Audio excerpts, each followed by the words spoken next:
Hey everyone, and welcome to The Explainer. Today, we're setting out on a truly fascinating journey to completely rethink how we work. We're going to explore how you can achieve sustainable, high-level performance without that totally dreaded crash and burn at the end of the week. So, if you are ready to finally ditch the burnout and find a fundamentally better way to work, you're definitely in the right place. Let's get into it. Let me ask you something, and honestly, this might hit a little close to home. You've optimized your calendar, right? You've time-blocked your mornings, you've color-coded your tasks, and you've probably downloaded every productivity app out there. But why does scheduling every single minute actually leave us feeling more exhausted than ever? We've somehow turned busyness into a badge of honor, but we still end the week feeling like we gave a massive amount of ourselves and got very little back. We're essentially validating this modern obsession with hyper-optimized time management that, quite frankly, might be breaking us. To figure this out, we really need to look at a crucial distinction highlighted by the folks at Mindful Balance. It's the difference between effort and struggle. Now, on one hand, we have effort. Effort is just a natural exertion of your personal will towards a goal. I mean, life doesn't just hand us shelter and food. Effort is absolutely required. But on the other hand, there is struggle. Struggle is this added forced push. It's born out of fear, anxiety, and just a fundamental resistance to life as it presents itself. Struggle is exhausting because it's pure, forceful friction.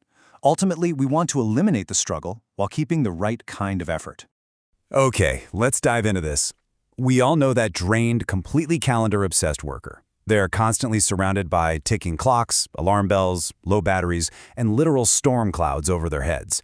They're struggling. What we need here is a shift.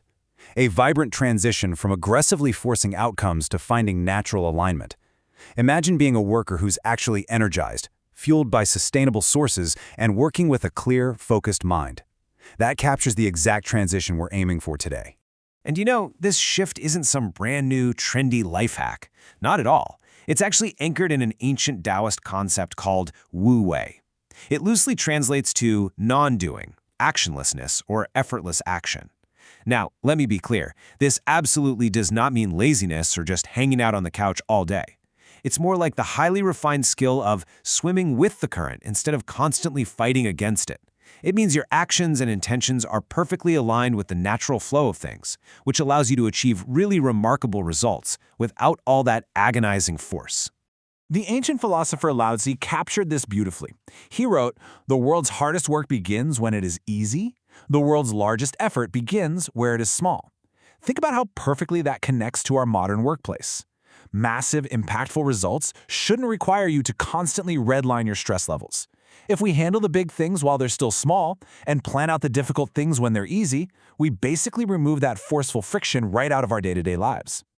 All right, moving into Section 1, the individual and natural aptitudes. So how exactly do we apply this ancient idea of Wu Wei today? Well, we start by looking inward. Decades of research from the Johnson O'Connor Research Foundation shows us that we all have these innate, heritable puzzle pieces called aptitudes. They're stable, natural abilities. And when you do work that actually aligns with your aptitudes, success comes from a natural pull rather than just forcing yourself to be diligent. Think of a gifted scientist who gets energized by a chemical reaction, or a born artist inspired by a blank canvas. When you overlap these natural abilities with your personal interests, the effort you have to put in literally turns into joy. You're just doing what comes naturally to you. But what happens when we totally ignore our own nature? We fall into this trap that researchers call mistaken persistence. It's basically when you resolutely pursue this really ambitious goal and you absolutely refuse to pivot even when it completely misaligns with your natural aptitudes. You just push and push in the wrong direction. Contrast that with strategic alignment. Listen, it is not a failure to stop your progress if you realize you're just forcing things. True success is all about quality alignment. It's about playing to your natural pace and your strengths rather than relying on sheer, stubborn quantity.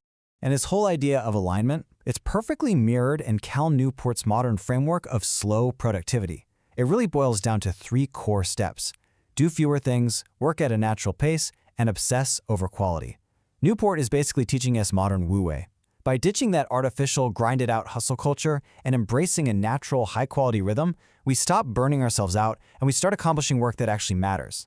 Which brings us to Section 2, managing energy over time. But here's the thing. Doing the right work is really only half the equation. We also have to look at how we fuel it. We need to fundamentally challenge this massive workplace assumption that time is your ultimate resource. Think about the number 24. That's the fixed number of hours every single one of us has in a day. It is totally non-negotiable.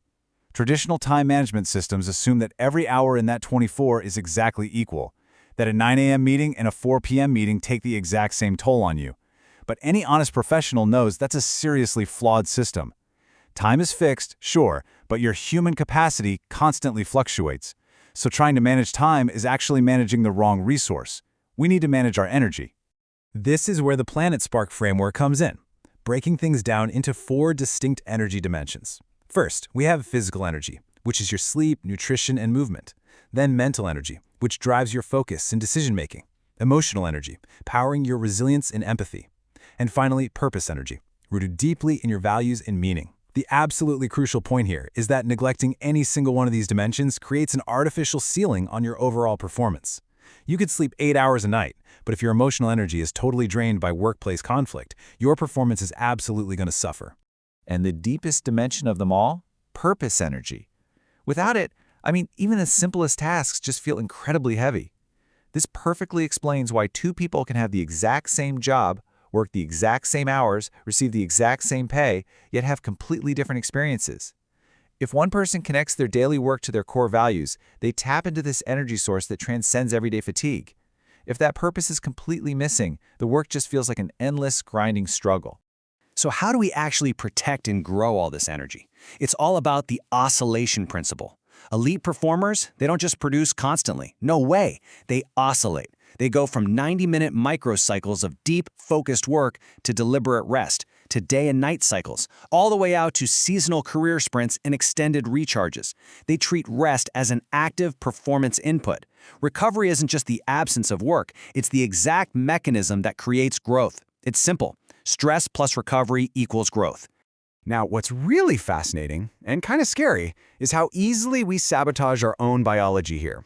We make these shockingly simple mistakes, like treating rest as laziness and feeling super guilty whenever we take a break, or completely ignoring our natural biological afternoon energy trough, scheduling complex, high-stakes decisions right when our brain is at its most depleted. And worst of all, we constantly confuse loud, urgent demands like endless Slack messages and notifications with actual important work, completely wasting our peak energy windows. Let's bring all this together. Rusty Burke, the former research director at the Johnson O'Connor Foundation, said something great. He said, "Be who you are, strive to use to the utmost every one of your natural abilities." This is the core paradigm shift of our whole explainer today. True, sustainable success doesn't come from fighting your nature, agonizing over every single minute of your calendar, or totally draining your energy reserves. It comes from discovering your aptitudes, managing your 4 dimensions of energy, and working harmoniously with your natural flow. Which leaves us with one final, absolutely vital question to chew on today. Where in your life are you forcing things rather than flowing? I want to challenge you this week to stop the endless struggle. Just take a step back, look at your energy levels, look at your natural aptitudes, and start intentionally aligning your life today. Thanks so much for joining me on this explainer, and I'll see you next time.